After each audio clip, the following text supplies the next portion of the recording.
On peut décomposer, donc, on est obligé même de décomposer l'âme, enfin l'interface entre l'esprit et la matière en deux parties.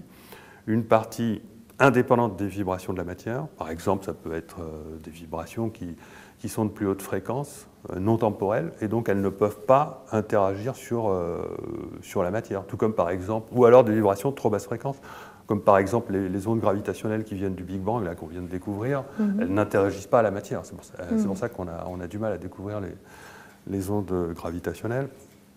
Donc il existe des ondes gravitationnelles atemporelles qui n'interagissent pas avec la matière et d'autres qui interagissent avec la matière. Donc ça fait une décomposition en deux. Et si on considère chacun de ces niveaux, c'est quelque chose qui est lié à la conscience. Or, la conscience, il y a trois aspects physiques. Je dis bien physique.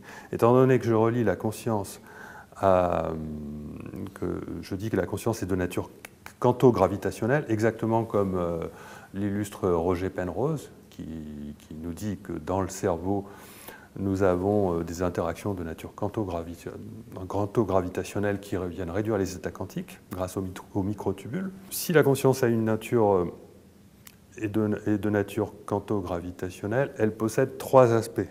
Elle possède un aspect spatial, c'est-à-dire on définit la zone d'espace dans laquelle elle opère. Par exemple, c'est toute la partie, tout ce qu'on ressent chez soi, de la tête aux pieds. Donc ça, c'est lié au mental. Le spatial est lié au mental. Et elle possède également une partie donc vibratoire, justement, puisque elle est essentiellement de nature vibratoire, avec un spectre de fréquences bien particulier. Donc ça, c'est lié à l'émotionnel.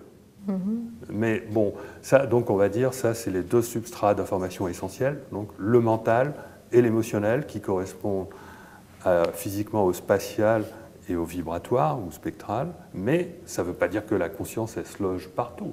C'est la structure du véhicule de la conscience. Mais la conscience, elle est à un endroit dans ce véhicule, donc ça, c'est... Et donc là où elle se trouve, elle va énergétiser le potentiel mental ou émotionnel correspondant. Elle va lui donner de l'amplitude. Donc la conscience, elle est liée à l'amplitude des fluctuations quantiques. Donc on arrive à définir parfaitement la conscience avec trois aspects physiques fondamentaux qu'on peut relier à trois aspects psychiques fondamentaux que sont le soi énergétique, enfin la partie énergétique de la conscience, ce dont on est conscient, le mental, ce que l'on peut mentaliser, et l'émotionnel, ce qu'on peut ressentir. Donc ça fait trois.